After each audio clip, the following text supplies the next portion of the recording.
মোবাইলটো অন কৰি ঘণ্টাৰ পিছত ঘণ্টা কটাও আৰু পিছত গিল্টি অনুভৱ কৰোঁ। এইটো আমাৰ জীৱনৰ অহা যোৱা সময়ৰ অন্যতম এটা ডাঙৰ চোৰ। এটা কথা মনত ৰাখিব, তুমি পঢ়া নাই মানে তুমি পিছ পৰি আছা, এইটো নিশ্চিত। আৰু পিছপৰা জীৱনৰ কোনো ভেলু নাই। পঢ়াৰ ইচ্ছা নাহে, অলস লাগে, মন একেবাৰে একে ঠাইত নাথাকে। এই অনুভৱবোৰ স্বাভাৱিক, প্ৰায় সকলোৰে সৈতে হয়। কিন্তু জ্ঞানী আৰু সফল মানুহবোৰ অলসতা এৰি, সকলো এৰি পঢ়াৰ টেবুললৈ বা নিজৰ কামলৈ ঘূৰি আহে। পঢ়াৰ ইচ্ছা নাই কিয়? পঢ়াৰ ইচ্ছা নাথাকিলে মূৰৰ ভিতৰত এই তিনিটা প্ৰশ্ন তোমাক নিজে কৰিব লাগিব। মই মোৰ পৰিয়ালৰ বাবে এইটো কি কৰি আছোঁ? মই মোৰ ভৱিষ্যতৰ বাবে এইটো কি কৰি আছোঁ?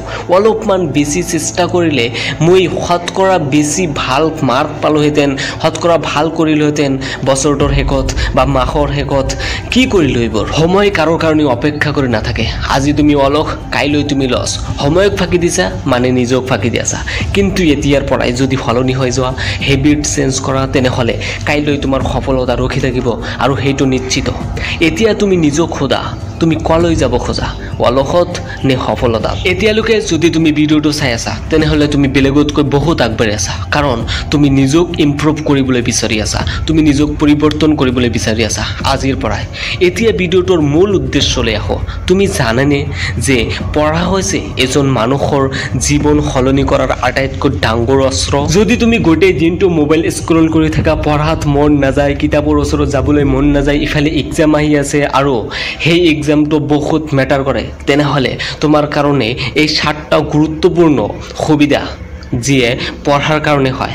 আৰু যদি তুমি পঢ়া, তেনেহ'লে তোমাৰ লাইফত এনেকুৱা ইম্পেক্ট পৰিব যিটো তুমি সোনকালে ছাকচেছ পাই যাবা আৰু বহুত কিবা কিবি। তাৰ কাৰণে প্ৰথমটো হ'ল জ্ঞানৰ বৃদ্ধি। পঢ়াৰ প্ৰথম সুবিধা হৈছে জ্ঞান। তুমি যিমান পঢ়িবা সিমান বেছি তোমাৰ চিন্তা শক্তি, বিশ্লেষণ ক্ষমতা আৰু সিদ্ধান্ত লোৱাৰ ক্ষমতা উন্নত হ'ব।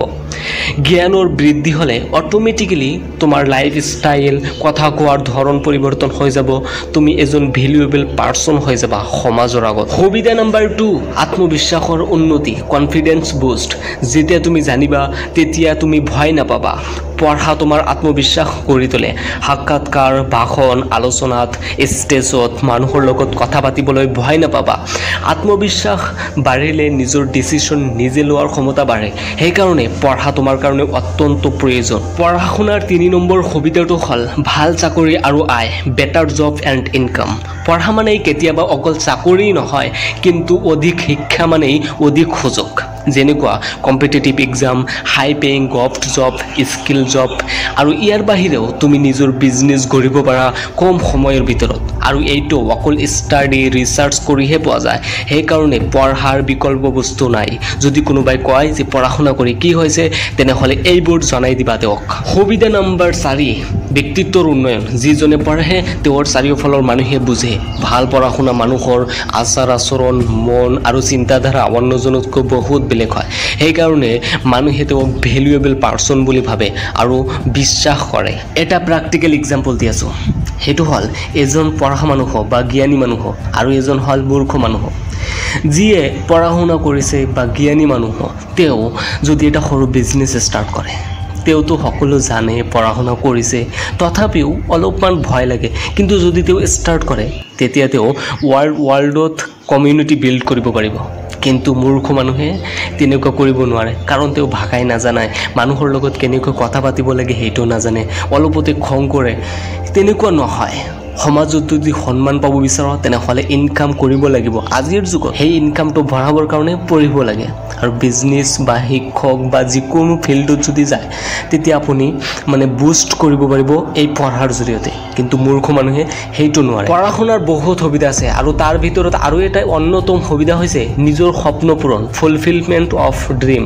শেষত তুমি যিটো সপোন দেখিছা সেইটো পূৰ্ণ কৰিবৰ বাবে পঢ়া হৈছে প্ৰথম খোজ। বুজিলেনে?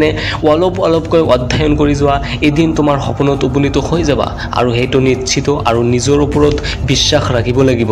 অলসতা, স্ক্ৰলিং মোবাইল, এইবোৰ যদি জিকি যায়, তেনেহ'লে তুমি হাৰি যাবা। কিন্তু এইবোৰৰ পৰা বাহিৰ হৈ যেতিয়া পঢ়া ষ্টাৰ্ট কৰিবা, তেতিয়াৰ পৰাই তোমাৰ ছাকচেছ কাষ চাপি আহিব।